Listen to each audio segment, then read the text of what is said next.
Welcome to another episode of Safe Space, the podcast for next generation family business leaders. Today, we're joined by Dr. Moira Somers out of Winnipeg, Canada. Moira, welcome to the show. Thank you so much. It's a delight to be here. So, before we get started, if you can introduce yourself to the audience, a little bit about what you do, your background, and then we'll get into the meat of the show, which is going to be about, folks, you ready? Procrastination. Yeah. It's a problem that so few people have, isn't it? I am a clinical neuropsychologist by training. Most of my work now is with families who are in business together or who do philanthropy or investing together. I am a founding partner of a family enterprise firm called Blackwood Family Enterprise Services, and we work with families around North America, across North America. I'm also an author of a few books for financial professionals, one called Advice That Sticks, and the other one called The Fault Lines of Finance. So, you've done a bunch of research on procrastination. I gotta ask because it's just, the playful side of me. Did you procrastinate when you did that, or you just really get into it? You know what? I started in that field after a terrible car accident that destroyed my first batch of doctoral research. So it's a horrible story. Anybody who's in a PhD program will be wincing right now. But it was actually highly motivating when you realize what it is that underlies most procrastination. At the time, back when, dirt was young, we thought that procrastination was mostly a time management problem. And for some part of the population, in particular, those who might have certain kinds of learning issues like ADHD, indeed, there is some element of executive dysfunction involved. But for the majority of us, procrastination is simply about we don't want to do it. It's an emotional regulation problem, is the fancy word for saying, I would rather be doing something else. And I am having trouble working up the strategies for getting myself to do something. Because let me tell you, avoidance is such a successful strategy for not doing the thing. It's, why? Yeah, So, I don't do so, the thing so and I it's don't have to deal with fascinating. the discomfort of doing the thing. So that's the fundamental dilemma of procrastination. We're joking about it because it seems kind of fluffy, but I was a professor at a medical school for over 2 decades. And what we call procrastination in this context, within medical circles, we call noncompliance or non-adherence. And it is life-threatening at times. It's life-threatening. You keep putting off the things that you know you ought to be doing.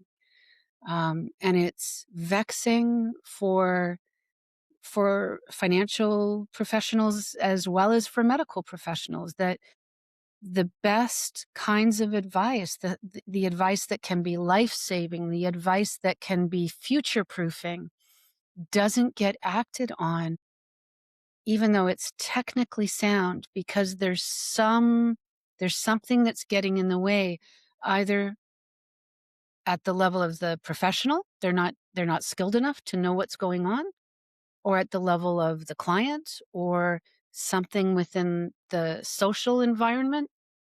But becoming a really good detective and figuring out how can we move the needle so that people get into action. That's really what I find fascinating. So, as you were speaking, it got me thinking. I've forgotten about this. So, remember that thing called COVID It's vague memory. and the vaccine thing? And I was in the process of moving to Bermuda when COVID was around, and I had to get the vaccine in order to be able to move here.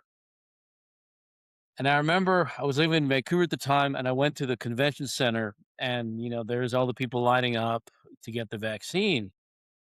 And I'm lining up, and I literally felt like I was going into it was just the most bizarre thing. I had to call my physician to say, "I need you to walk me on the ledge here that this is okay." So I went and got the vaccine, and then I had a coaching session about a week later, and I brought it up with my coach. And, he knew my history and he smiled. He goes, "Well, that kind of makes sense." I said, "Well, tell me why." He says, "Because of your personal history of having been, um, abused by your mother, the things that keep you safe are dangerous to you." Mm, Right? I would have never connected those dots, even though I've done, 20 years of personal work on myself. I would have never connected that until he put the light on it. So what I mm. realized was for me, what I tend to procrastinate on are the things that could keep me safe, because in my mind, that means danger. So do you want to unpackage that for the audience as they're listening? Because they're probably going, "Whoa, that Would you guy's like me to weird. do He's one well, strange dude." I am not gonna unpack your personal No, psyche no, no, right now, but what but the what I will concept of it, right? sure. There are a couple of levels, and I think they are we know that there are some things that some kinds of professional advice or practices that are right off the bat, Francesco, are harder to implement than others. And at the top of the list of things that are hard to implement are things that are preventative, right? So the eat your vegetables, they're good for you kind of things. And things that are unpleasant or painful when you're not in the moment feeling pain or unpleasantness and you're voluntarily putting yourself in the pathway of that, right? So you think about even for people who don't have the kind of history that you have, which adds that extra layer of complexity to it. There's lots of people who hate needles, I'm one of them, terrified of them. right? And you think about, yeah, I've got a needle phobia and I'm going to get vaccinated against a disease that I might never get. Why would I do that? Right? And that's been a really problematic logic that we realize in retrospect, boy, the medical profession did not do a very good job of dealing with. They tried to combat every every concern with logic when this was primarily not there was so much about what people were reacting to that simply couldn't be met with logic alone. There were different kinds of assurances that people needed and different kinds of help that people needed so that they could shift their emotional experience of what they needed to do. And, when whether you're trying to do something as a family business, for example, when you think about all of the professionals you might work with in your family office or your family business network, the accountants, the lawyers, the financial advisors, the people who advise you on succession, how much of that advice is preventative advice? That if you act on it, you will be saved a world of heartache. You will be saved so much money. You will be set up for good things. But in the short run, you have to pay money and you have hassle and maybe unpleasant or challenging conversations that you could just procrastinate on. So you get long-term goals but short-term pain. And that's the recipe for what will set you up to procrastinate. And so we need to figure out as the advice givers, but also as the advice takers, because we're often both. Um, how do we make this better? How do we make this easier? How do we get support for the journey? And, how do we navigate those difficult conversations? Like the conversation of, "You know what? Little Jimmy, you don't have what it takes to take over the business." Or, "Dad, I'm really not interested in potato farming. I want to be a musician." How do we stop procrastinating from having those conversations Hmm. so we can get on with our lives? Absolutely. There's there are 2 things I would say, understanding what are people's history of having have they ever tried to do this before, and how did that go, you know? Um, 'Cause sometimes people have had very painful experiences of trying to do that, and it did not go well. It may have gone disastrously, in fact. Or maybe it was a long time ago and it just kind of imprinted on them. And it may have been, just like one bad conversation 28 years ago. Um, and, and it just, nobody ever gave it a chance to turn around. Nobody ever really, um, knew how to repair or have a corrective experience of that. So the fear of repeating a bad experience, the fear of making things worse, is something that I encounter in my work all the time, and it's part of why, it's part of the work that we do, that you and I do as family enterprise advisors, is helping people understand what's been getting in the way. And if it's history, we try to clear that up. And if it's the need to build some new skills, we'll try to develop that. Um, if it's a fear of estrangement, that is a huge thing, and it's that's not nothing, is it? We know that 1 in 3 North Americans are alienated, is alienated? 1 in 3, um, is alienated from at least one family member. This is a uniquely North American phenomenon. These rates are not seen in England, in Northern Europe, in Israel, like nowhere else in the world, even among white bread people. Um, this is North American. It seems to be distinctly cultural here. And so when families don't want to have difficult conversations, one of the things to say is, has this gone, tell me about who's not talking already in your family. And are you concerned that this might repeat itself? But we can also look at when has this gone well? What will set this up to go better?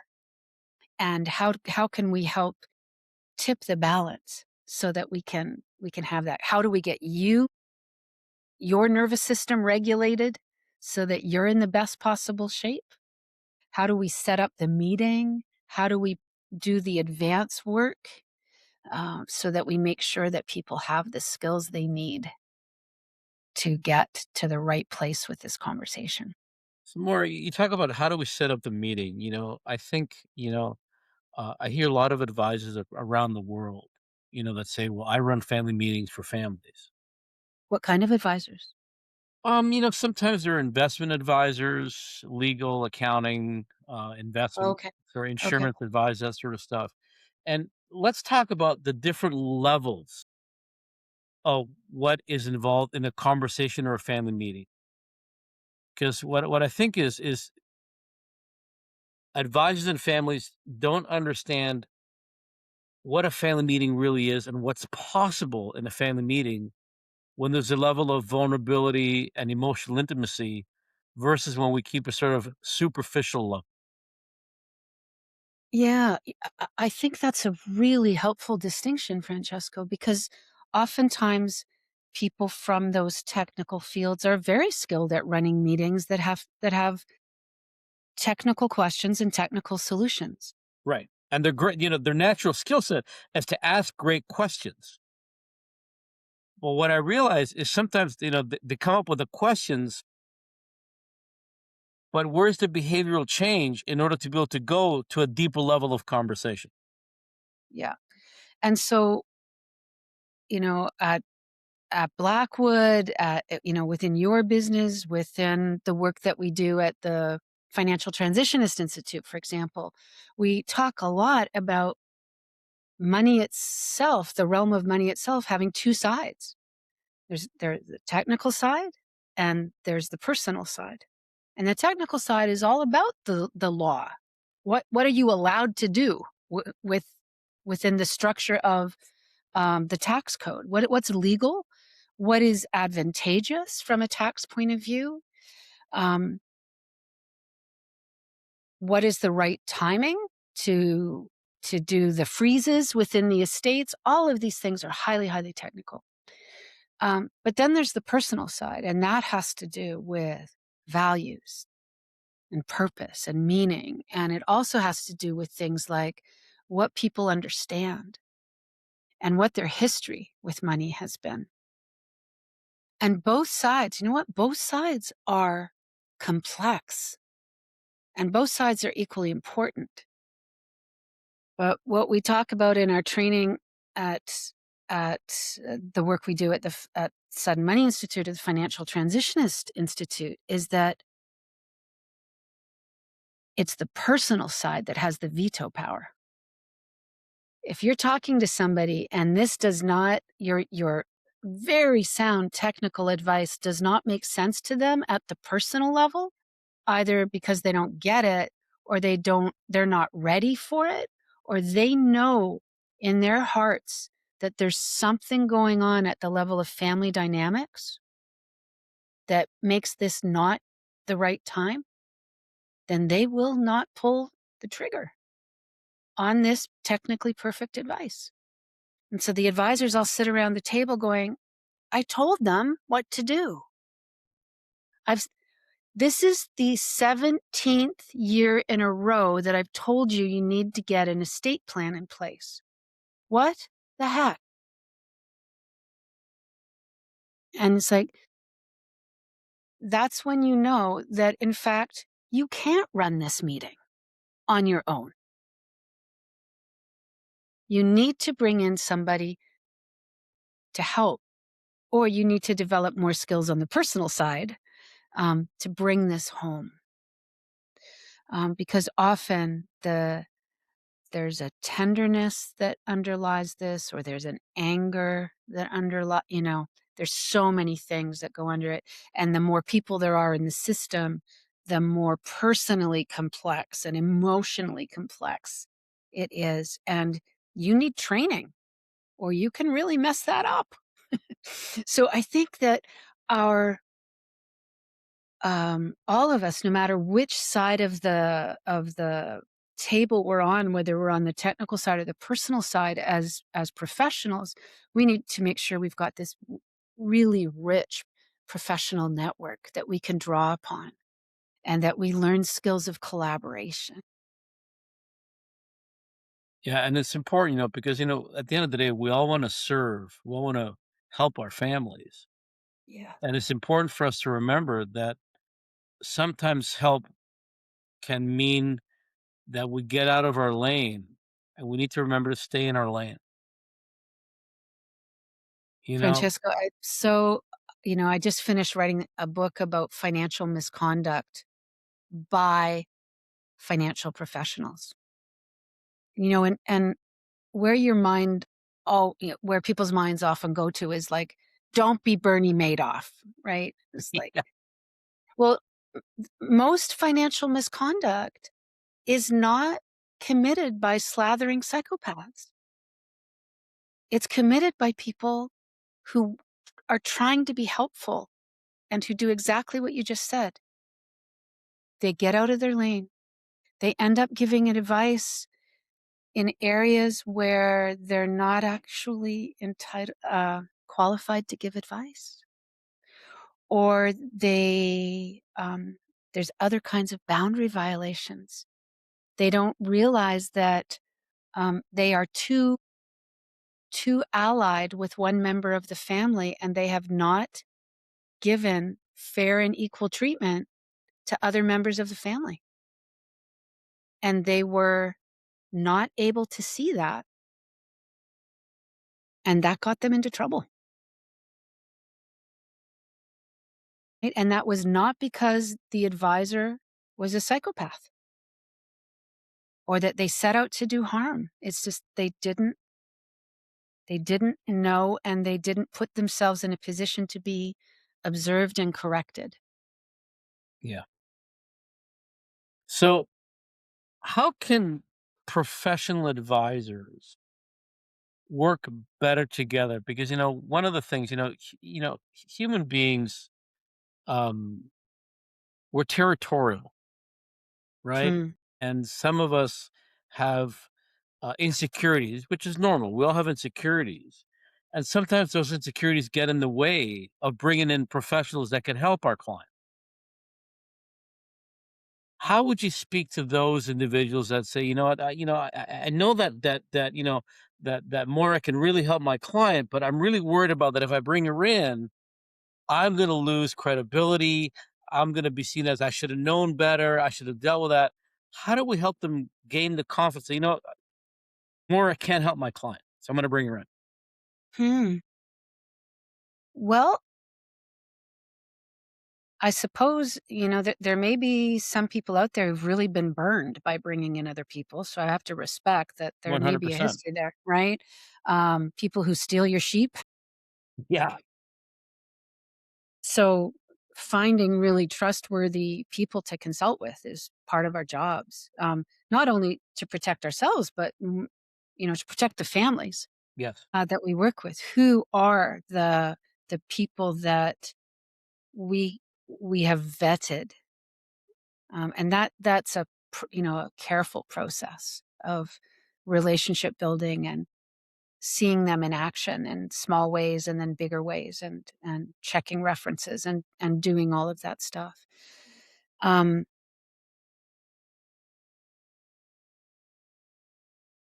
I think that's a really important thing. I think there's the need for all of us to do our own work also, right? That inner work of, I got triggered there. There's some part of me that's feeling insecure about this. And are we tired of hearing the phrase growth mindset? There's a beautiful book called Growth Mindset, that just shows that the people who make the fastest progress in virtually every domain that are the people who are coachable, because they're willing to acknowledge that they can get better if they're receptive to feedback, or if they don't have to constantly prove that they're all that. Um, and I think that if we can just say, I can do better work for the people I want to serve if I'm willing to collaborate with somebody who has this really specific skill set. We teach it in medicine all the time. Yeah. No matter, you can be an awesome neurosurgeon and still not be able to do what some of your family practice colleagues can do. And you better have some real humility for that, and vice versa, right? You don't want your family doctor cutting open your skull if not trained. So, that I just think that in the realm that you and I are working in now, where there's dollars attached to everything, people just always want to like keep a lot of the pie for themselves. And so when I say that you've got to do inner work, it's not only inner work about your competence, it's inner work about your own money story. It's inner work about the protectiveness that you might feel for your client's money, and just being able to have candid conversations with your clients about, look, we can send you to a lawyer or an accountant right now, and they can set up a trust structure for you. They can do that in their sleep. Technically skilled ones can do that, but it might not be the right thing for your family, and you're going to go back time and again and have to redo it over and over again, because you still haven't got to your family's why. Why are you doing this philanthropic thing? And do you really need to set up your own family foundation if your kids still can't talk to one another? Why would you set up a family foundation? I understand you've got this heartfelt desire for that maybe philanthropy can bring them together in a way that nothing else could. That is a beautiful, beautiful hope. But how about instead of going directly to paper this foundation, we use some of your precious time, energy, and money to actually affect some reconciliation and healing in your family and You do know, that above the level, above the horizon stuff we talk about in at Blackwood. Right, let's do the above the horizon stuff of mission and the why of this all before we get deep on the technical how to. now I still have to meet a family that says to me, "I have no interest in reconciliation." They want to, they just don't know how to, and I think what happens is, and this is an industry thing, and when I talk about the industry, I'm talking about families and advisors alike across the globe, is there's a misconception that if we have governance in its traditional sense, that will deal with the emotional issue and emotional challenges. We just had a piece of research that came out, that I think 70% of the respondents had governance, and 86% of them felt that the governance doesn't deal with family dynamics.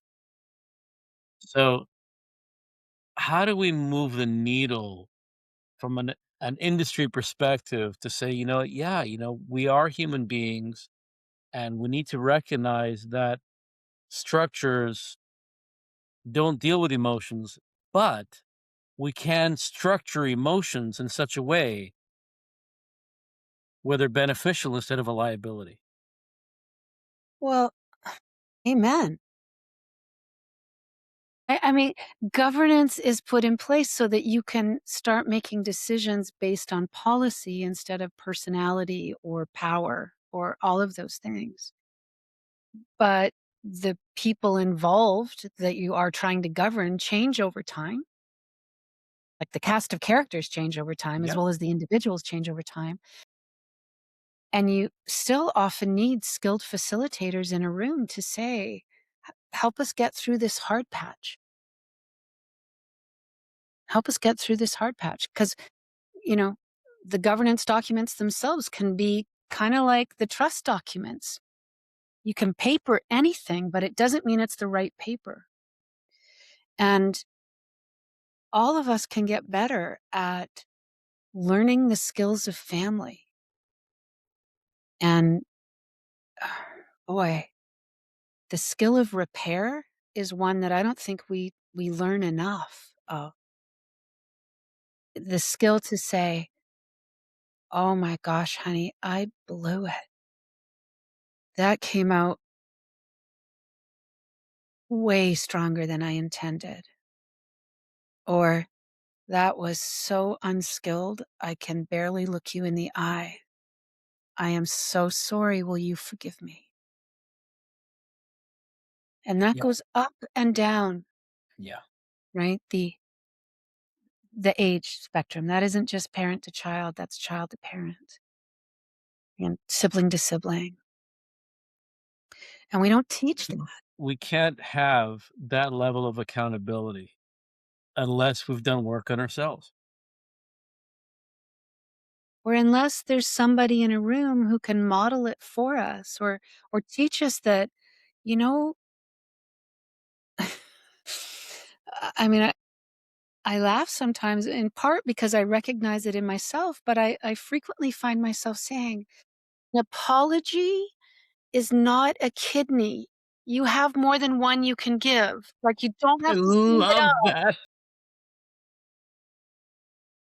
I You don't have to love save that. it up for a really special occasion."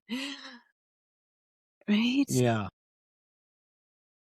I was I was at a meeting with this this psychoanalyst in his 80s, who's still working with teenagers. Like, he's so skilled. He just kinda sits there like he's so slumpy. You just think, "Hello, are you awake?" But boy, is he awake, and his mind is so keen, and he he just has such a deep understanding of human behavior, and one of the things he said to me when we were talking about a challenging case was, Moira, families can hold grudges for decades, and families can forgive at the speed of light.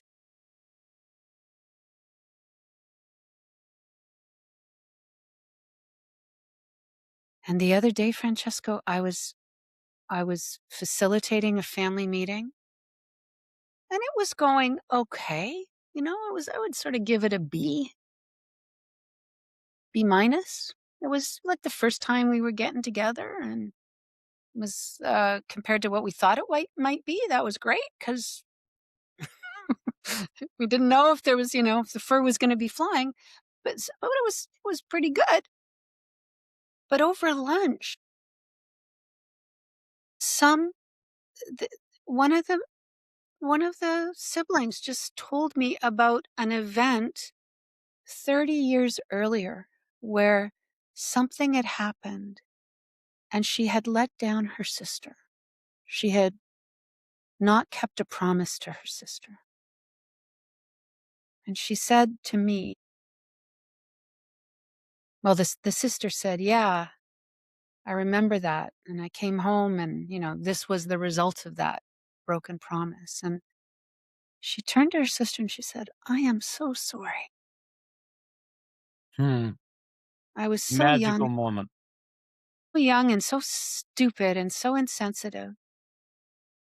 And her older sister said, I've waited 30 years for that apology. Thank you. And we went back into the room after lunch. Something had changed, Francesco, right? That what that psychoanalyst had said about families can forgive at the speed of light. Wish I could say I'd orchestrated that little apology. I just happened to be present. Mhm. And that apology, freely given, landed on a receptive heart. It could have been rejected. It could have been flicked away, Yep. but Yep. it wasn't, right?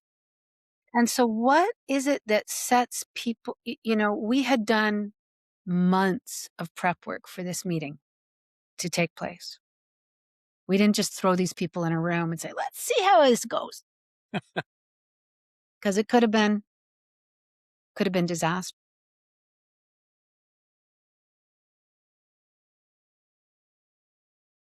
They were willing to put themselves in the path of a different experience of family. And they'd worked on it so that, first of all, they could arrive in a state of lowered reactivity to even be in the room together. And then something magical happened at lunch. So, you had work and then you had magic. And I'm just really grateful for both that happened that day. What do you love most about what you do? Hmm. I don't know that there's any one thing,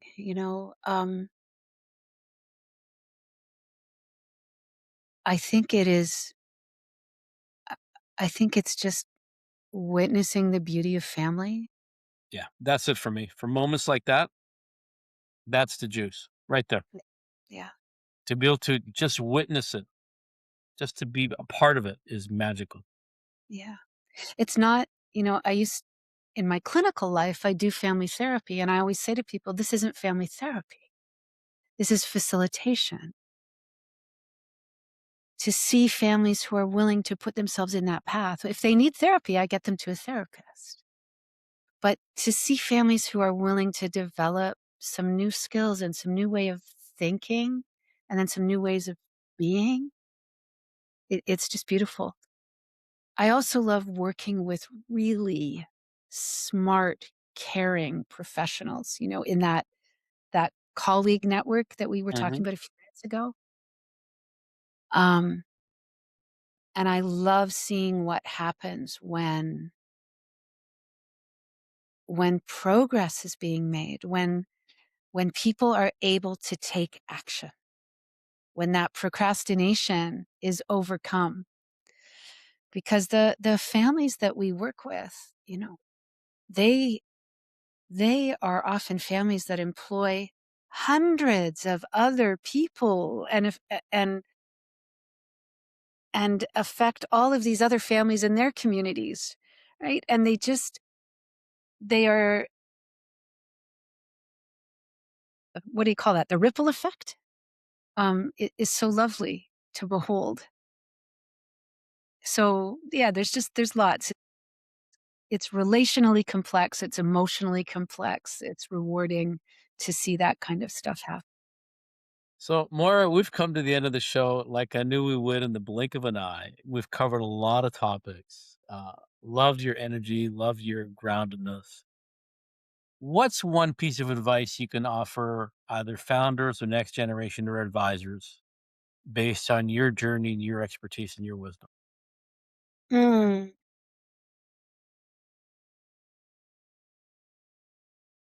If we were to come back to what we started with, which is that, to think about what are the things that you really wish you could get into action on?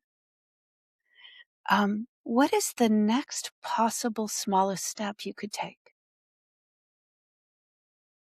What would that thing be? We know that the best predictor, if we were to, and if all of the research literature, if I can just be a bit of a research nerd for a little while, the the research says that the best predictor of getting through stressful times, um, is the same predictor of having a good life, and that is other people.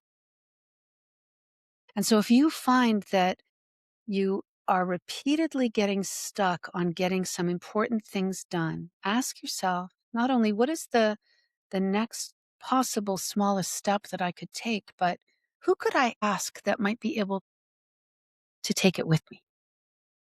Who could I reach out to? Who could make this a little more fun, a little less daunting? Um, who could help me be accountable for taking it? Who could put me in touch with the person that I really need to be in touch with to make sure that both the technical aspects of this thing and the personal aspects have really been given full consideration? That would be my advice. Maura, beautiful, beautiful advice. If people wanted to reach out to you, learn about you, what you do, your firm, your books, how do they find you? They can find me at blackwoodfes.com. That's our company. Um, my book, my other website is moneymindandmeaning.com. So that's the longest website name in history, moneymindandmeaning.com. I have 2 books, Advice That Sticks, that's for financial professionals, and another one coming out in the fall, called The Fault Lines of Finance. Maura, thank you so much for being on the show. Absolute pleasure to have you. And, audience, as you know, our guests donate their time, their wisdom, because they want to contribute to the community that we're building here, which is what we call safe space for next gen, because we recognize it's lonely at times being part of a family enterprise. And you may not have someone to talk to about, some of your personal issues. So this is a place where you can listen and maybe go, aha, that was interesting, that was valuable. So something that, Moira or I said today just spoke to you. Just drop us a note, let us know. But most importantly, share. Don't procrastinate and share the show with others that you care about. Doctor, thank you so much for being on the show. Absolute pleasure.